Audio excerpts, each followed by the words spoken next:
Whether you're picking and grinning or just picking or just grinning, grab a drink, pull up a seat. It's time for Roots Music Rambler. Turn it up.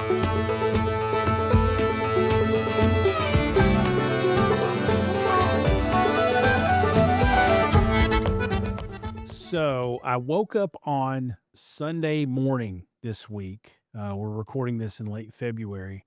I was in Nashville, which we'll talk about a little bit later on.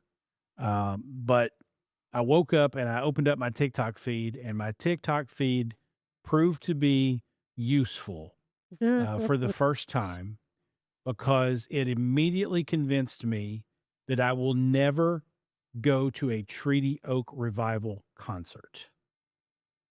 And I don't know if you were following along or if you saw any of this, but I woke up to seeing things like this right here.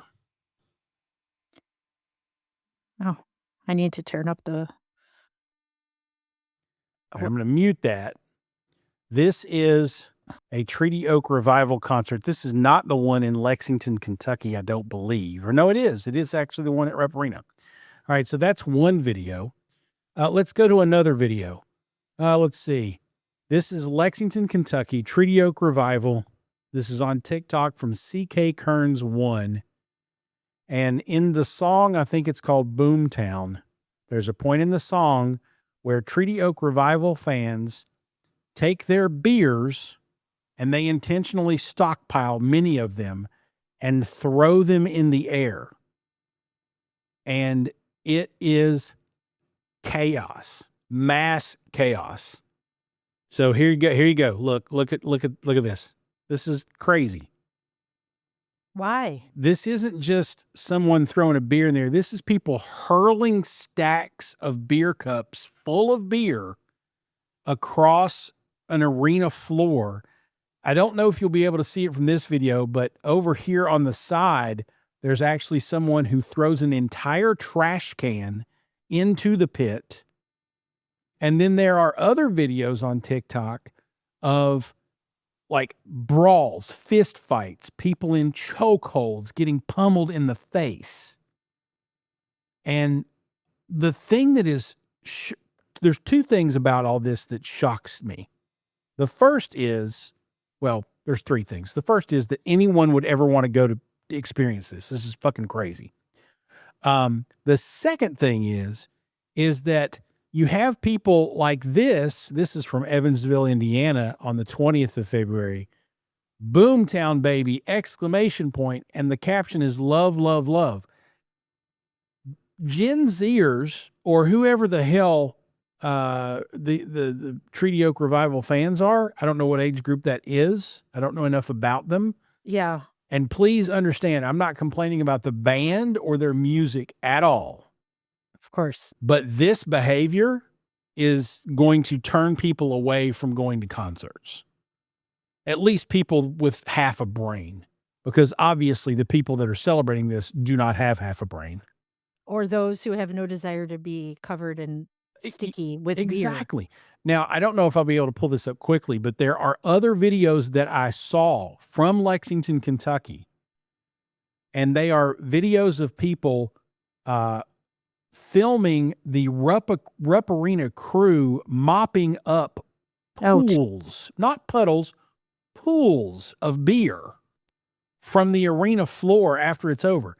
So the one thing is that anybody would ever want to experience this that surprises me or shocks me. The second thing that shocks me is that people are celebrating this behavior like it's okay. And then the third thing, and this is the one that got me the most, Rupp Arena staff before the show were equipped with ponchos. They knew this was going to happen. I cannot fathom what goes through an event manager's mind to say, oh, you know what? It's going to happen. So we might as well just let it happen and cause all this damage and chaos and injuries and cause our staff to be put in harm's way and have to clean up pools of beer off the floor. If I were the manager of an event venue and I knew this was happening at Treaty Oak Revival concerts, I would call Treaty Oak Revival's people and say, you can't come here. That's what I'm thinking as you're talking about this. Like, why would any venue or event management team want that? And Rupp Arena is kind of a big place. It's not like a little like 250 cap room, you know? Yeah. That's a big place. I've been there.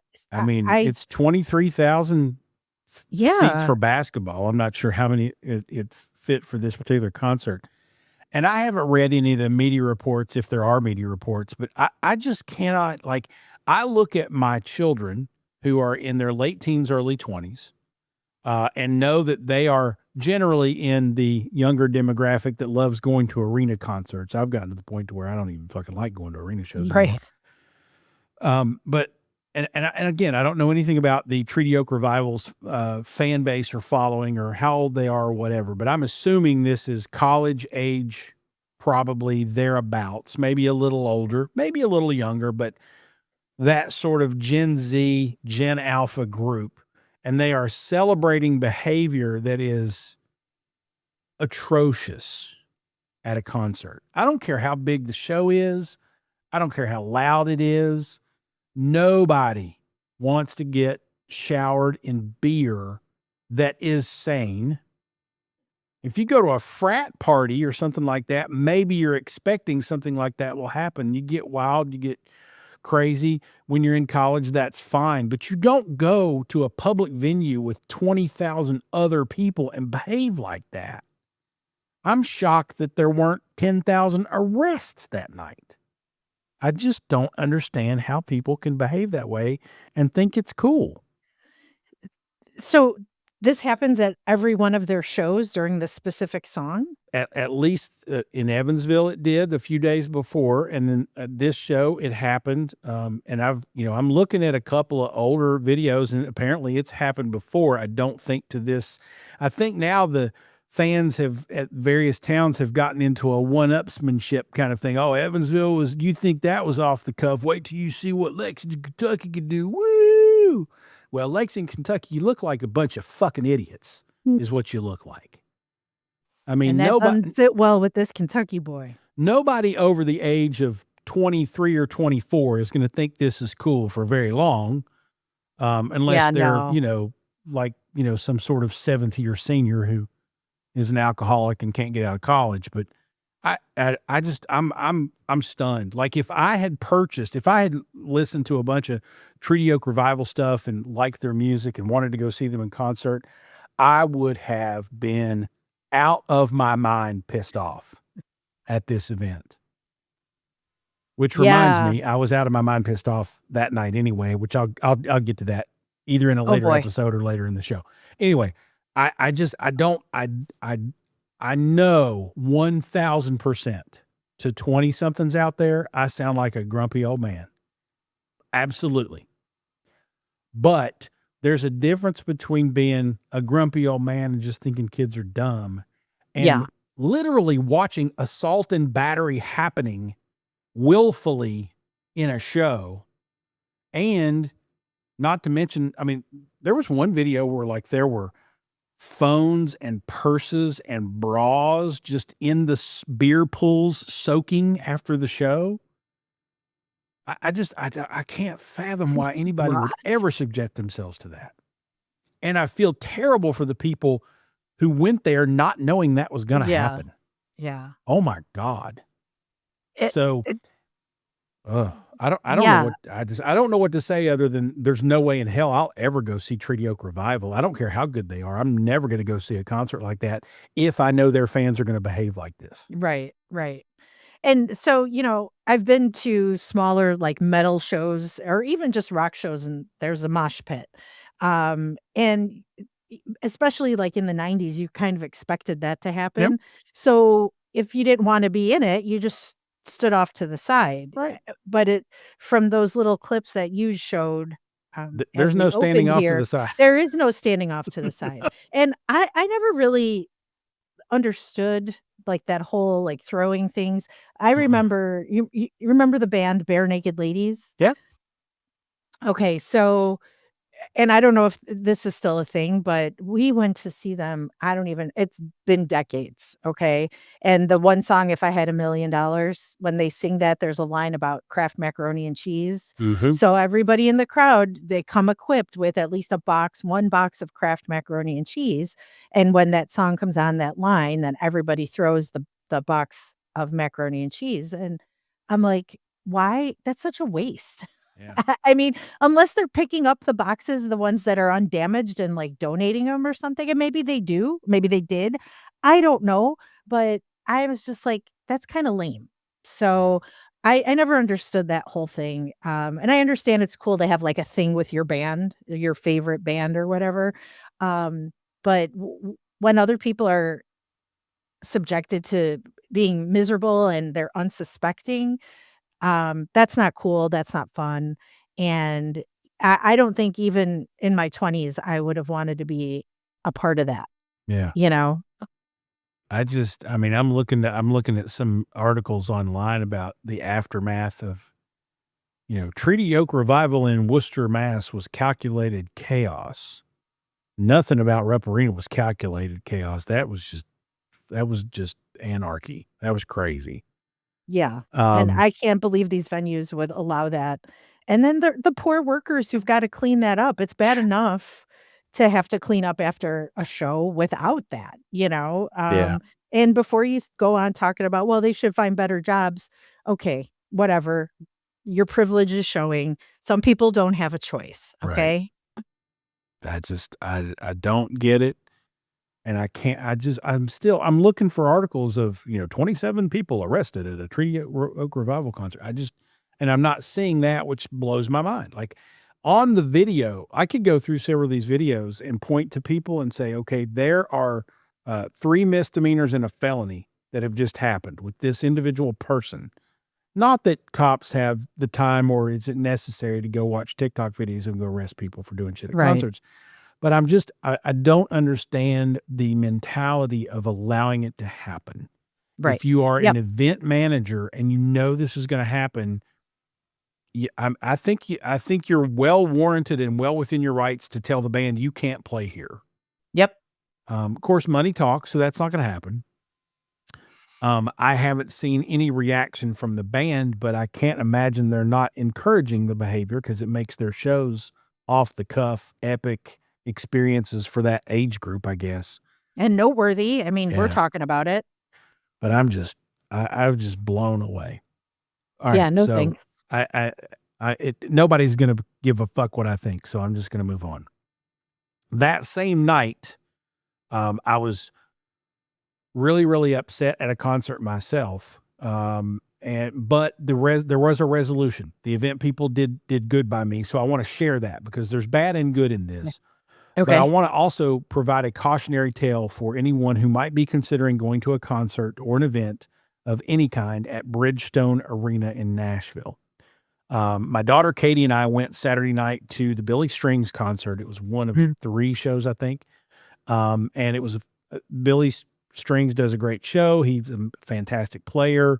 Ronnie McCory came up and played mandolin for a few songs, so it was nice. just a really fantastic experience. However, Katie and I purchased seats on the front row of the upper level, the 3rd level, and primarily because I didn't want anybody standing in front of me. I wanted to be able to see. Sure. And I don't normally do 3rd level, but it was a sold out show, so I was happy to get the tickets I got. Well, it apparently, and this is the majority of seats at Bridgestone Arena have permanent, non-movable cup holders on either Okay. side of the seat, and the distance between the 2 is approximately 18 inches. I could not physically fit in the seat. Now, I'm not a small person, but I'm also not, my 600-pound lover or whatever the fuck that show is. Um, I'm not that big, but I'm a large size guy. But I've never been to a venue anywhere where I did not physically fit in the seat. I've been uncomfortable. I've had Sure. to, kind of I've had back issues, so I got to kind of, I don't like these seats. But I literally sat on the edge of the seat, and as I scooted back, the 2 cup holders were in my hips, and I physically could not go all the way back to the back of the seat. That is the majority of the seats in Bridgestone Arena, which is A, in Nashville, Tennessee, in the American South, where people ain't skinny, and B, it's a fucking hockey arena. And have you ever seen an NHL crowd? They ain't fucking skinny either. So, Hey now, I've been to plenty of games. so you can verify this. Anyway, so I was mortified and embarrassed. I had to go with my daughter to the customer service desk and say, I can't physically fit in the seat. This isn't like a special seat, or it's just a regular seat in the goddamn arena. The ones in the lower level are the same way. And the lady says to me, we're completely sold out. I can't do anything for you. We don't even have ADA seating left. I don't even have a chair to put you in. Oh, so we proceed to go down to the first floor, customer service, the main customer service. And I was very calm. I was not angry. I wasn't saying dirty words or anything. My daughter was about to throw punches. She was pissed. I'm sure. But I was just like, just let me handle this. So I very nicely said, paid a lot of money for these tickets. We drove down from Louisville, Kentucky. I can't physically fit in your seats. I can't imagine you don't have 5,000 people complaining about this every hockey match, but I can't physically sit back in your seats. I'm willing to admit I'm a large person, but I'm not abnormally large. I fit in most other seats in most other venues just fine. What the hell? So they told me the same thing. We're sold out. We can give you standing room only tickets on the floor. And I'm like, well, that's not possible for me. I'm physically unable to stand for 3 hours, no matter how high I am from the contact buzz at a Billy String show. I can't do that. And so they did call the box office. Box office gentleman came out and they discussed it for a second. And one lady said, what about the such and such seats? I didn't know what they were talking about. They told me they were completely sold out. Box office guy comes back, hands me 2 tickets, goes, this is going to solve your problem. Go check them out. If you don't like them, come back and see me. We ended up 13 rows off the floor, so much better seats, right by the stage on the aisle. And it happened to be on the aisle where I was sitting on the aisle seat, and there wasn't anything in front of me other than the view of the stage. Oh. And these 2 seats, for whatever reason, the cup holders retracted. You could pull them up. So we were able to sit in these 2 seats that were sold out. And they were 2 seats that did not behave the way the other seats in Bridgestone Arena behave. So we were able to pull up. So I was comfortable. Katie was comfortable. If we wanted to see better, we could have stood up. I didn't have any obstructed view. She had a gentleman standing in front of her, but she was fine too. She could just kind of lean over, and we were fine just sitting, but we stood up a couple times too. So long story short, Bridgestone Arena did well in handling a situation where I was very unhappy. Other than the old lady radioing to the ticket office saying, we have a gentleman out here who needs a refund because of his size. I was like, wow, really? You said that right in front of me and my daughter. Thanks. And however many other people. Yeah. And so I was obviously frustrated and disappointed, and would absolutely discourage anyone from attending an event there unless you're under 240 pounds. If you're over 240, you're probably going to be very uncomfortable, if not be able to sit back in your damn seat, because that's how the damn arena is designed. I cannot fathom in this day and age, that arena is not that old. No, it isn't. I can't imagine in this day and age that design was done. I mean, I don't know. I don't understand how you can design an arena in the 21st century and not allow for people who are a little larger than normal. And all you fat shamers out there can go fuck yourselves. Say whatever you want. I don't give a fuck. I should be able to sit in the damn seat in a hockey arena. Yeah, definitely. And as you were talking, I'm racking my brain because I've been to hockey games at Bridgestone. We, went down there for a game when the Predators played the Blackhawks, and we sat in the upper level. I don't remember being uncomfortable or like obstructed in any way. Yeah, Yeah. and I don't remember cup holders. So I wonder if that was like if that's a recent change or update I don't know. or I don't remember that at all. And I'm not minimizing or denying your Sure, experience. sure. I'm trying to think like, was I did I feel the same way? But I can't say that I do. At the same time, I'm glad though that that gentleman did what he did and was able Yeah. to get those seats for you and Katie, because that would have been really awful. Yeah. Embarrassing, yes, and then missing out on the show Yeah. that I you would. and Katie both were looking forward to. Yeah. I probably would have said some very not so nice things on the Yeah. TikToks and the Instagrams that night. I'm glad I didn't. I did actually post a TikTok in the middle of it all, but then I immediately took it down because I was like, no, let's see if they can Yeah. resolve this. I was embarrassed more than anything else. Yeah. And I was really just again, kind of like with the Treaty Oak revival thing, I was just incredulous that this could happen in this day and age. We're not in an era where, body size and whatnot is not accommodated for by design in buildings and things like that. I just could not fathom when you take into the fact that it's a hockey arena and it's in the South. I'm just like, you're not talking about an average person of an 18-inch hip width. I'm sorry, it's just not. It doesn't calculate. So anyway, um, the show ended up being good. We enjoyed it. Applaud Bridgestone for accommodating us in despite the fact that they were apparently sold out, but not really, at least for Mm, these 2 seats, which I understand they have contingency seats they gotta hold on to sure. for people like me, which is fine. So I applaud them, but I would definitely I will never buy another concert ticket for Bridgestone again. I'll never go there again for anything unless or until they say, "Oh, all those cup holders that prevented fat people from sitting down? We got rid of them. Now you can sit down if you're a fat ass."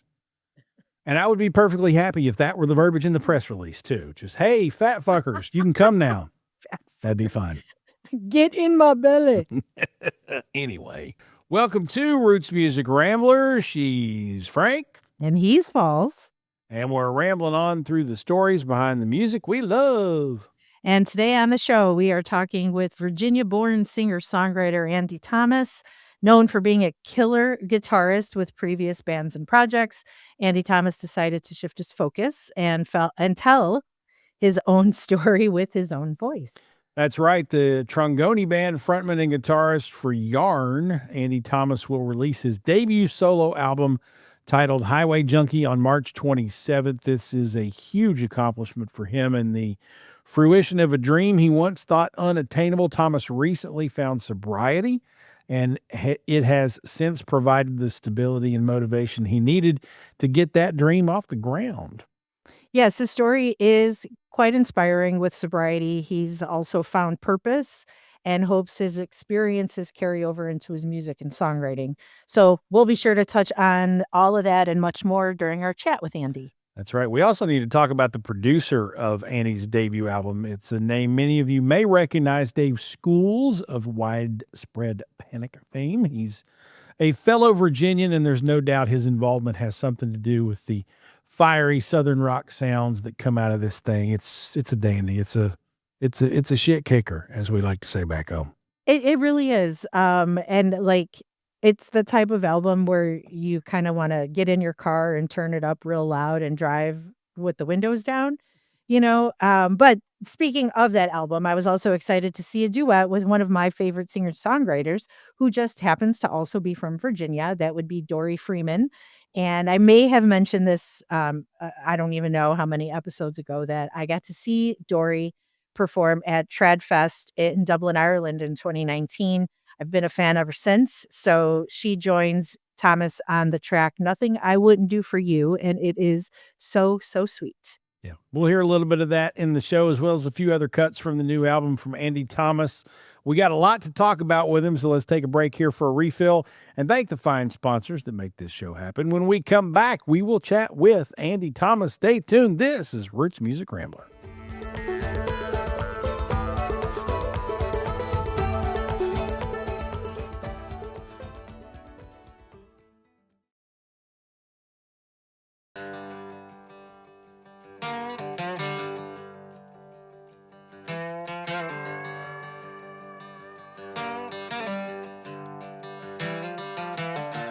Getting pretty tired of this old blue collar.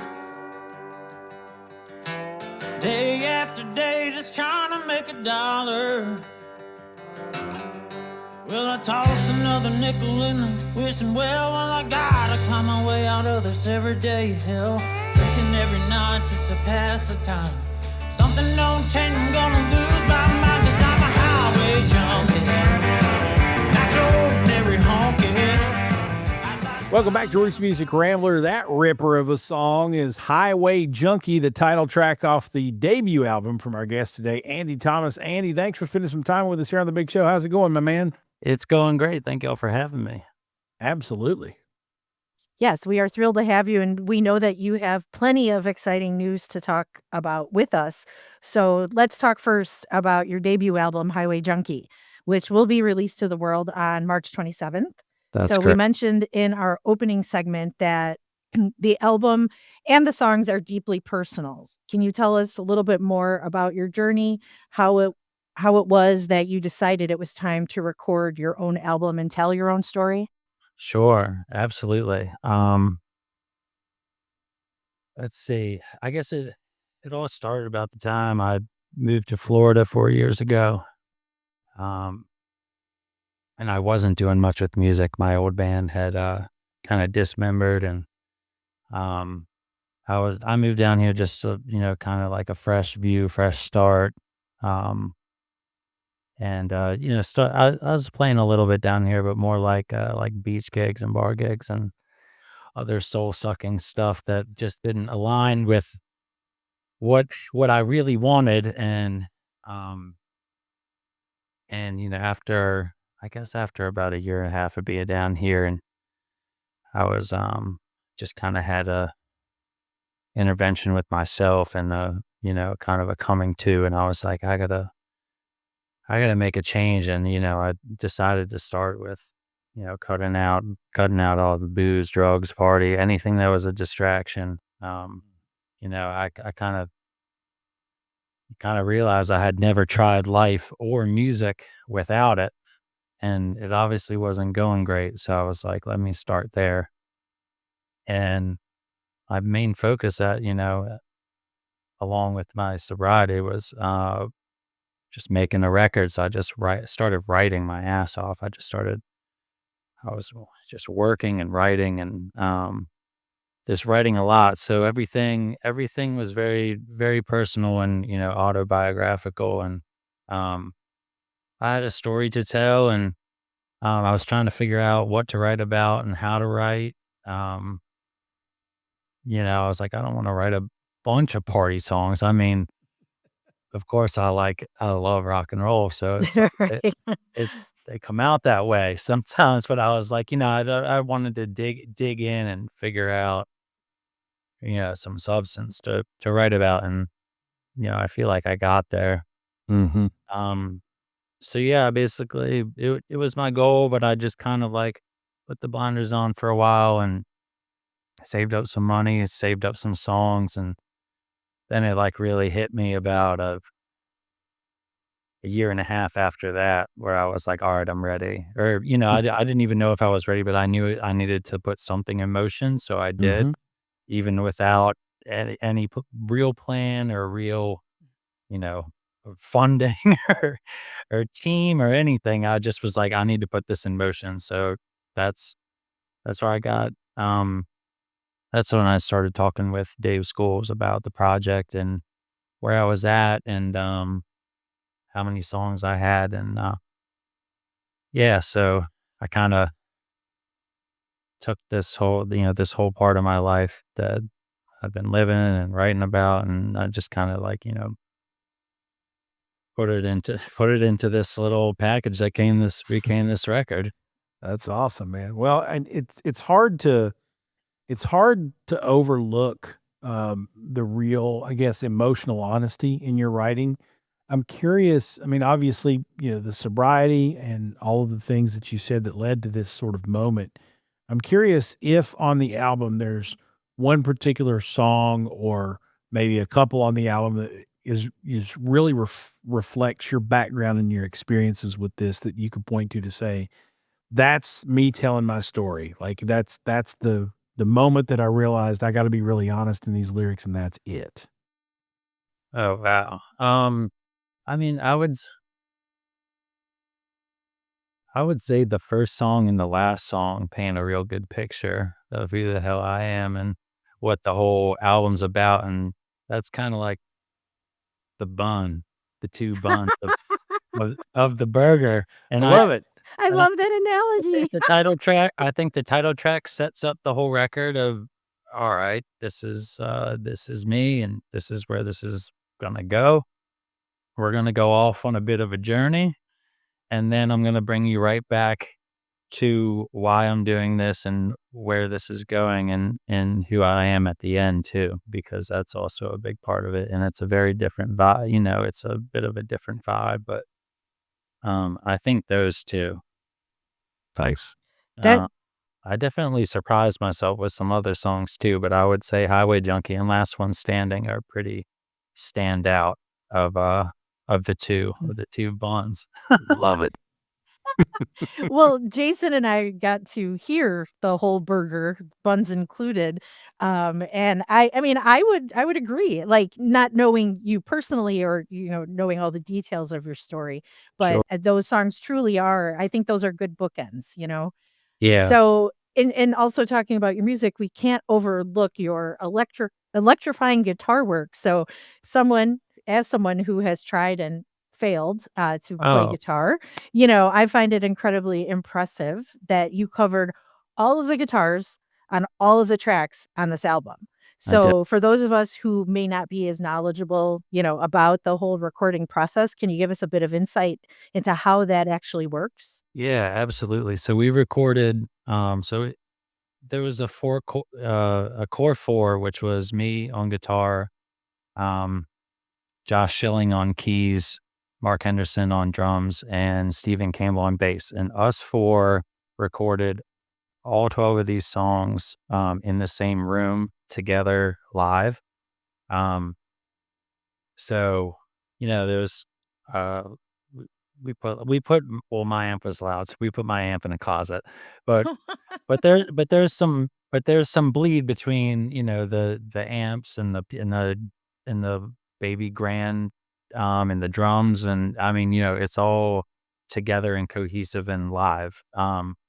So that being said, for the guitars, we saved and used all of my parts on the floor, and the most of the guitar solos, all the rhythm parts, those were all what we recorded, that first time, that take we picked. Um, so that was always an electric guitar for me, whether it was most of the time my Telly, but I had some Les Paul and a hollow body and a Strat. And, nice. so I saved all those. And then, so I went back and added acoustic guitar where it was needed, and also slide guitar where it was needed. So I did all the rhythm guitars and the solos and the slide guitar and the acoustics. Just some of those I had to, I went back and overdid and overlaid where I felt needed. But yeah, we didn't do too much overdubbing, other than that. Um, if Josh tracked organ on the song, then he went back and did a piano part, vice versa, if it felt more like a piano song up front. And then we did lead vocals, background vocals, and some percussion. Very nice. So tell me a little bit about the songwriting process for you. I mean, it obviously varies from, person to person, but do you like It also sit down it and also in it what's that? varies. It varies person to person, but it definitely varies song to song too. Oh, Oh, okay. yeah, yeah. I would Yeah. I don't really have a set equation. Um, I write a lot while I'm driving. I also write a lot while I'm working. I've been working construction for a long time, and I wrote a lot of these songs on the job, just like certain lines and choruses. I was just like repeating over and over in my head, just because I was thinking the thought, and I was like, "Well, this is a song."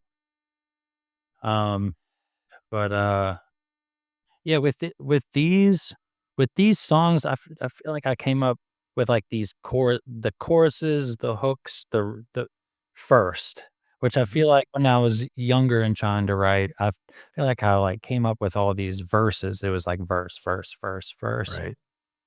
Where and then I would be like, well, this is cool, but where's the hook? Yeah. Where's the chorus? What is it? It's like all these lines and verses are cool. I'm like, but what does this mean? Right. And I feel like I would find trouble digging digging out what it meant. But for some reason, and for all the writing for this album, I feel like the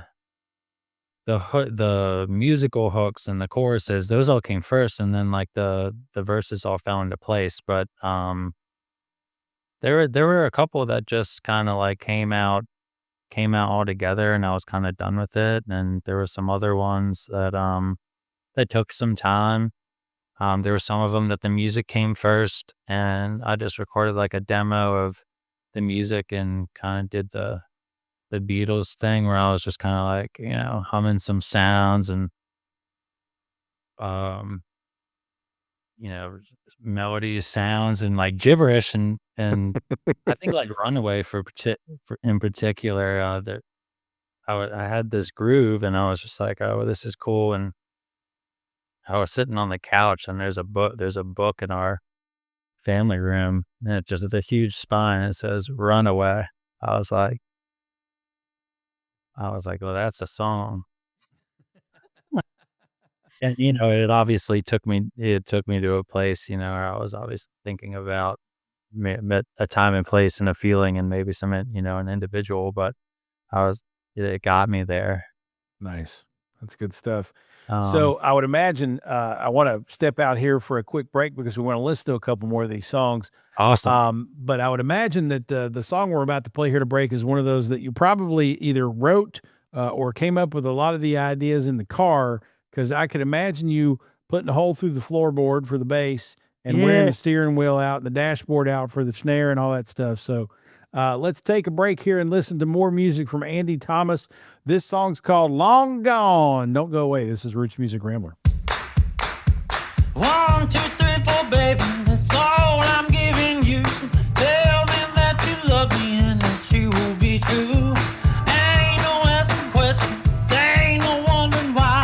Just tell me that you love me or I'm saying goodbye. Now be gone, so gone, oh, long gone. You done me wrong, so wrong. So here's a long, long song.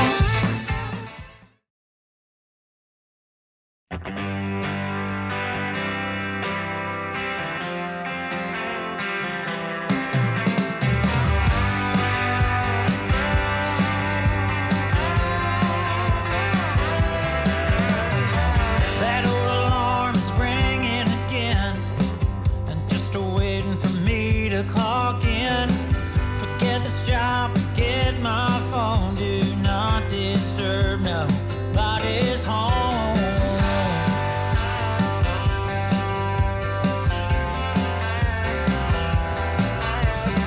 Seems everybody lost their mind, or maybe it's just me that lost mine. I gotta get on out of this place and probably never show my face again. Welcome back to Roots Music Rambler. That is Freedom Song from today's guest, Andy Thomas, from his upcoming debut album, Highway Junkie. Andy, we can't help but feel that Freedom Song is sort of an anthem. What was your sort of thought process and intention when writing and recording that one? Totally.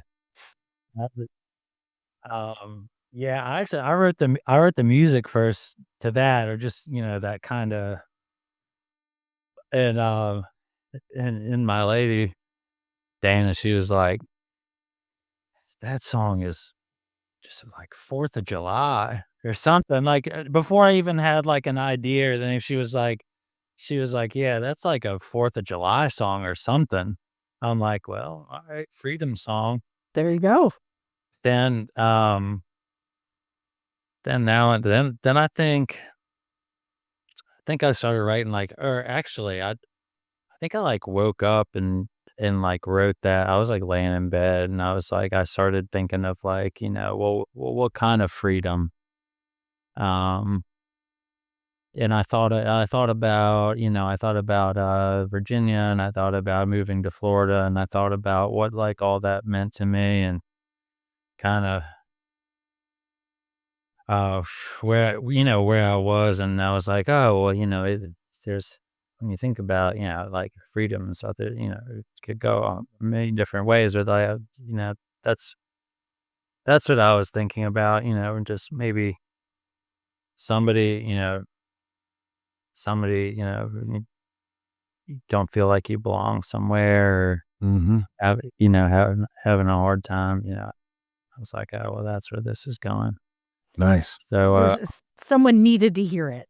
yeah, That's the feeling I got when I was listening to it. totally. That somebody, this was a song that for someone, whomever, that just needed Yeah, to hear it. it was meant for somebody that's like going through that, and it's like, don't be afraid, don't be afraid to just like hit the wide open road, because that's how that song makes me feel. Yeah, Uh, definitely. Excuse me. So you mentioned Virginia, where you're from. mhm. You now live in Florida. And so one of the main premises of this show is examining place, how where you're from impacts your art. So again, originally from Virginia, and that's a place that does have a deep musical history, from bluegrass to country Americana. Yeah, So did you grow up around music? Was writing and playing always a part of the plan for you? And how has oh yeah, the I knew I wanted to play guitar for the rest of my life when I was 10. Oh, wow. Okay. And I didn't mind school, but like I knew, like in the back of my head, I was like, I don't even know why I'm here. I'm just gonna like play guitar. There you I just go. like make music for the rest of my life. So I mean, I was very involved in like band. I was a Mhm. total band. I was in concert band, jazz band, like all of them, playing bass, guitar, drums, anything I could. Um, but yeah, I knew since when I picked up the guitar when I was 10, I was going to be playing for my whole life. And my dad played, and he never played professionally or anything, but he always had like some bands with some other dads, and they would play like, some like crab fest at the pool in the summer. I think that was the first time I played in front of people. So I took my dad's Strat and played like Louie Louie with like the dads. Nice. That's a And good one. did you say Crab Fest? yeah, I think it was like a crab fest. Okay. Sweet. All I right. got, We don't like have that sort of thing at here, like but the okay. pool that we did like swim team at. It was crazy. That's But funny. but my dad played when I picked up guitar, my brother picked up drums. And my dad then he bought a bass, and we kind of had this like family band rock trio that we were playing like Skinner and Allman Brothers and like Eric Clapton and Stevie Ray Vaughan and like any kind of southern rock, blues, rock and roll stuff you could think of. And I mean, like we'd play, we'd rock out in like in the cul-de-sac for the block party and get or just open up the garage and get the cops called on us. There There you you go. go. That's it. That's You the know way to you do made it. it when the cops show up. Yeah, there's this one time in particular where so I grew up out in Goochland County, Virginia, just like probably 45 minutes outside of Richmond. Okay. And I mean, even out there, we still got the cops called. I mean, there's like the houses weren't on top of each other, and there's a lot of land, and cops still showed up. Some neighbor got pissed, and he goes, "Oh shit, is that a guitar?" Picked it up and started playing Black Sabbath. I'm like, The The police cop did? officer? yeah. Awesome. Started playing Iron Man. I'm like, this is awesome. That's good stuff right there. But yeah, we were a musical family. My mom used to try and drag us to church, and I'd be like, come on, Dad. I'm like, this is church. I'm like, we don't got to go sit in the pews. I'm like, come on, we're playing as a family. This is better than that. We're jamming. Let's Aw. jam in the family, in the family room. It'd be hard to argue with that, though, as a Yeah. parent, So we did that a lot, and after high school, I just started playing. My dad just started taking us to every bar we could play in, and we were just like, I think after high school for me, my brother's, he was like 3 or 4 grades younger than me, so he was like still in high school out on like school nights, like fucking drumming in smoky bars. We were like chugging Four Locos in the bathroom trying to keep up with all these old guys. That's awesome. Yeah, I can drink more than you and play better than you. Oh, wow. You know you're serious when your dad takes you and your teenage brother to bars to play on weeknights. That's yeah. pretty serious right there. I That's good mean, stuff. I don't. He was. Yeah. I mean, he was loving it. He was reliving everything. That's It was a awesome. blast. We had a great time, and then we did that for a while. We played locally. We did a little bit of regional stuff. We did some college stuff, and then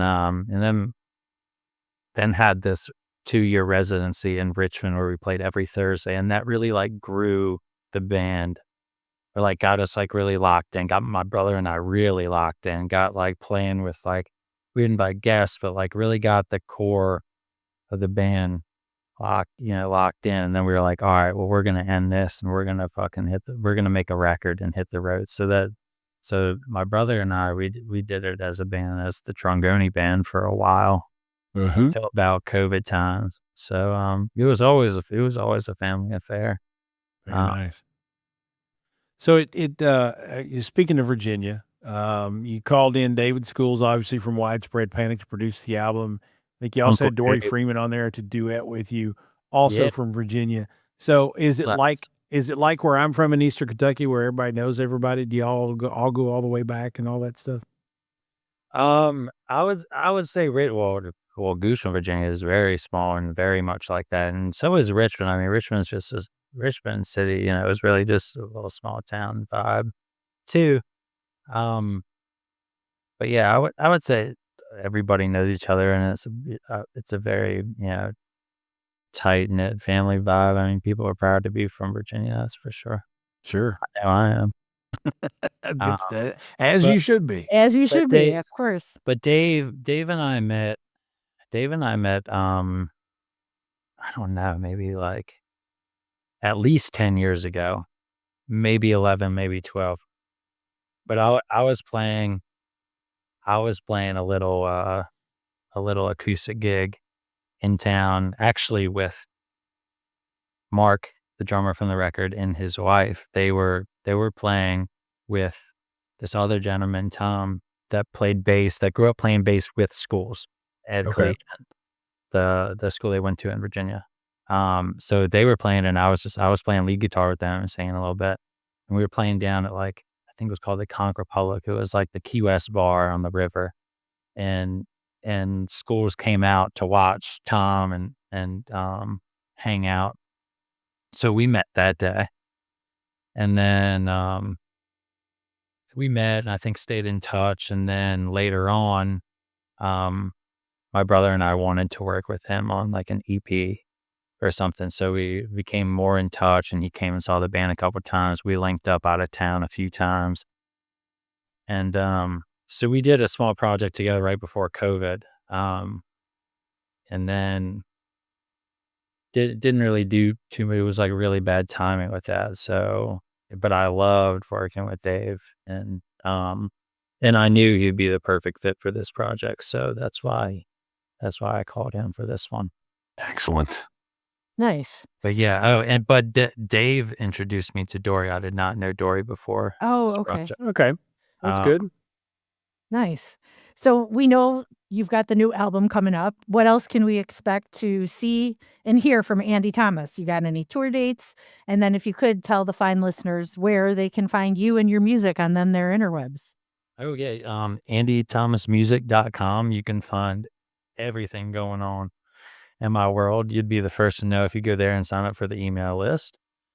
But Instagram, I'm pretty active on Instagram, the Andy Thomas. Facebook, of course, and TikTok. Sometimes I like to keep up with that as well. The Andy Thomas as well. But yeah, Spotify, all the platforms. Give me a follow. Tell your friends. And you will see me on the road this year, Awesome. relentlessly.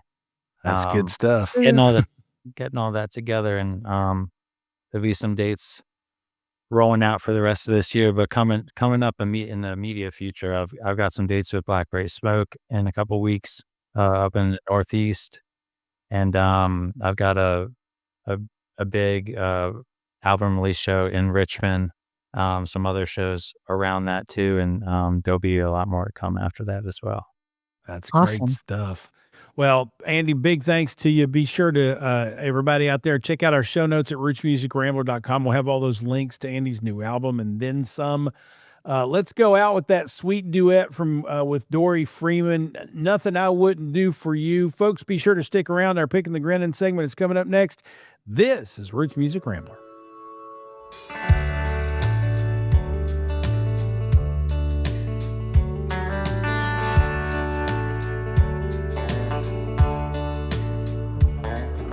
As long as I remember, ever since I laid my eyes on you,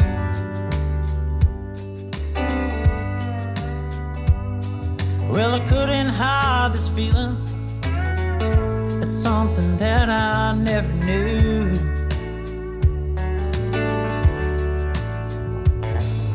It took some time to get here. I had to go and stow away the wrong.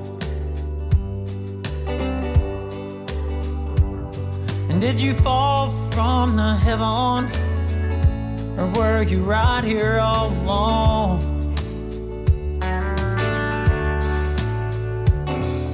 I never meant to fall in love now, darling. And you just made it so damn easy falling. Well, you know it's true. There ain't nothing that I wouldn't do.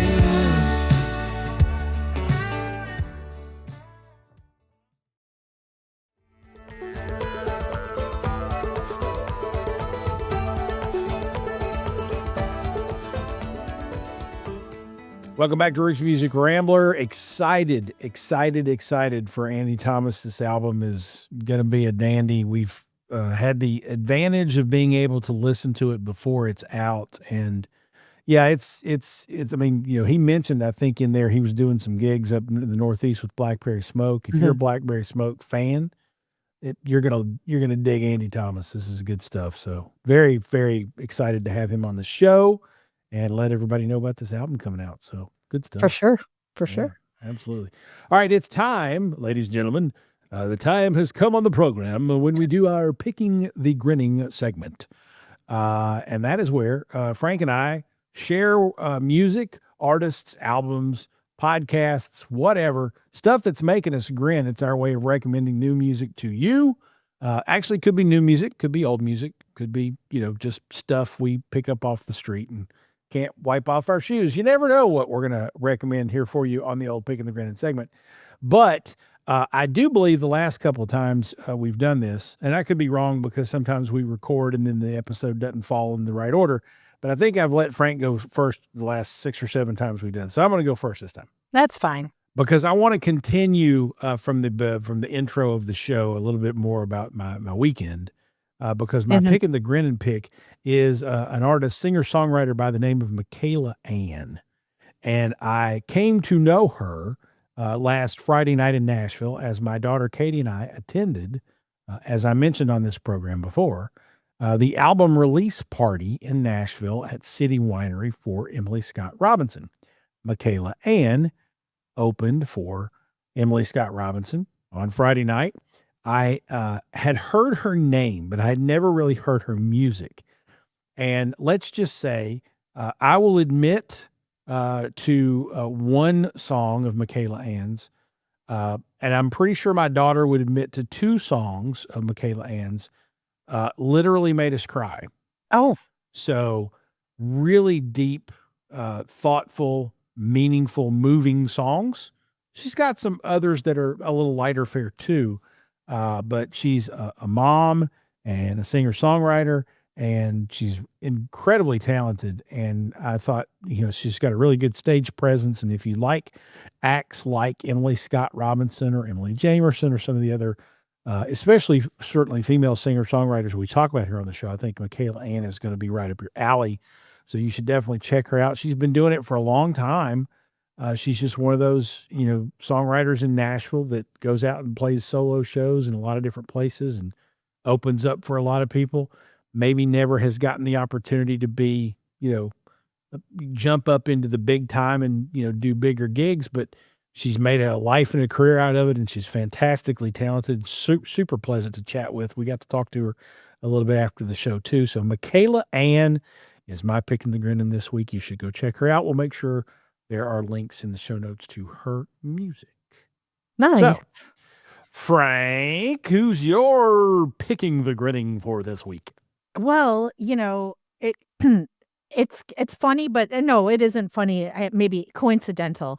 As we recorded the open and you were telling your story about your experience at Bridgestone Arena, I had an idea to include this song as my pick and the grinning. I had originally had something else picked out to share as my pick and the grinning for today's episode, but it's fine. I can share it another time.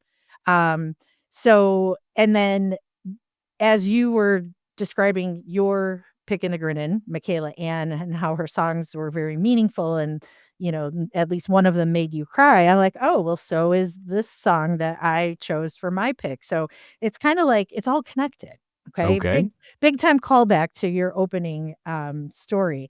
So anyway, I don't know if I've mentioned this artist on the show before, but his name is Noah Guthrie, and he's from South Carolina. I've seen him a couple times now. And just at the end of January, I believe the official release date was, he released a new single called Heavy. And I first saw Noah perform this song back in November. And so it was just him and the guitar, and it was very, very moving. And then I saw him, I did see him perform it again. It was again just him and his guitar. But in the middle of that, I heard the actual recording on Spotify or whatever. And with the whole band and everything, it's a completely different experience. That doesn't take away from anything. It's just, I think if anything, it adds the intensity.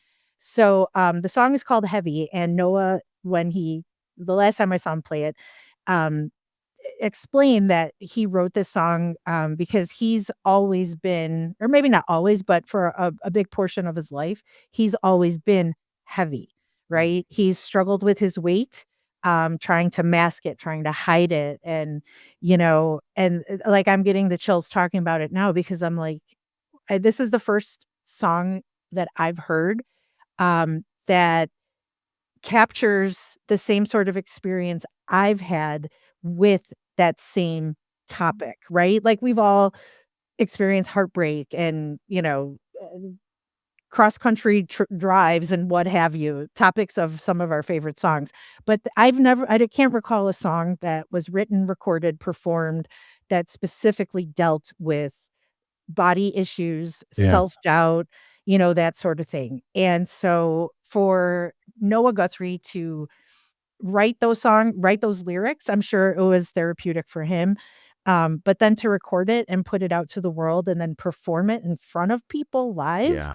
like that takes big time courage Yeah. and guts. And the couple times I've heard him play it, I was just like, the last time I saw him, I recorded the whole thing because I'm like, I need to have this. But it's like, I feel seen, Yeah. and because I have been the fat kid my whole life, I'm in my 50s now, and this has been something that I have lived with my entire life. And I've done all the things, that people tell you to do so that we can lose weight and everything. And as I got into my 30s, I'm like, you know what? I don't give a shit if I'm fat, if I'm skinny. I don't care. I just want to be healthy and I want to be comfortable with who I am. Yeah. And it was, and that's when things started turning around for me personally. And I think the message that Noah is trying to convey with this song. It makes people like me feel just a little more empowered and definitely seen. So I thank him for having the courage to put that song out into the world. Love it. Well, I haven't heard it, but now I'm gonna. So I'm excited to listen to this, and I'm sure from what you've said, it's probably gonna strike a chord with me too, because I can't remember, probably 7th grade maybe was the last time I wasn't inordinately heavier than most of my friends. So junior high, when I stopped really playing sports, is about when I started to put on weight. And I've been heavy my whole life, and I've tried the diets, and I've, ebbed and flowed here and there. But yeah, I've lived that life too. And it's, I have my defense mechanism, as you can probably gather, is having a sense of humor about it. Right. But it doesn't mean that when we're away from the camera and I'm by myself, it doesn't hurt. Right. That you don't feel those jabs and eye rolls and laughter and whatnot. I remember this is, I don't know if I should even tell this story, but I'm going to. I spent a lot of years in, as a PR guy in college athletics, and I would travel with athletic teams. So, I stuck out like a big fat sore thumb because I was around athletes all the time. And there was a basketball team that I worked with one time, and there was a guy on it that they used to like snicker when I would, get up to, go to the buffet line, because I always ate pregame meal with the team. And they would snicker when I would get up to go to the buffet line. And I finally one day just kind of turned around and said, I don't know, what are you guys snickering at? Like, I know I'm big. Are you laughing at me because I'm big? And one of them fessed up and said, no, we're laughing at this nickname that one of the guys gave you. And every time you get up, he says, there goes the nickname. And I said, well, I'm not going to be offended. Tell me what the nickname is. And my nickname was Muffin Butt. And which in retrospect is actually kind of funny, but at the same time, and I can laugh about it, and I can say, oh, all right, that's clever. That's funny. Yeah. I got the muffin top thing with okay. Muffin Butt. That's funny. But that doesn't mean that there aren't times after that where I thought about that and thought, oh shit, like that's just, it hurts, to hear that and live with that, and not really be able to do anything about it or think you can do anything about it, I guess. So, yeah. Okay. Noah Guthrie, I've got a song to go listen to, and I appreciate that. Hopefully it'll lift my spirits a bit and help me feel seen as well. So thanks for that, Frank. That's good. Sure thing. Good shit. Thank you to Noah Guthrie. Yeah. Thanks, Noah. This is good stuff. Maybe we'll have Noah on the show one day, and I did chat with him about it, so hopefully. I'll throw this out there because it's my defense mechanism. That motherfucker's going to be in widescreen resolution right there, by God. We all will be. Widening a lens for everybody. We ain't going to be in 3D. We're going to be in 3 double D. Thank you very much. I can go all day. Time to go. 53 years of people calling me fat. I can go all day, baby. Truly. Here's here the best one. I used to say this like out loud to people if they were poking fun of me and I was in front of the room and had the microphone, which sometimes I did. I would say, look, ladies, I understand that if you are attracted to me, that technically that's a fetish, but I'm okay with that. There you go. All right, this is ridiculous. Roots Music Rambler, or the name of the show, is a production of Falls and Partners, copyright 2026. Our theme music is Sheepskin and Beeswax by Genticorum. Join us online at rootsmusicrambler.com, and make sure you mash that subscribe or follow button so you remember to join us for the next Hold Down and Throwdown. She's Frank. He's Falls. And whatever you do, kids, ramble on.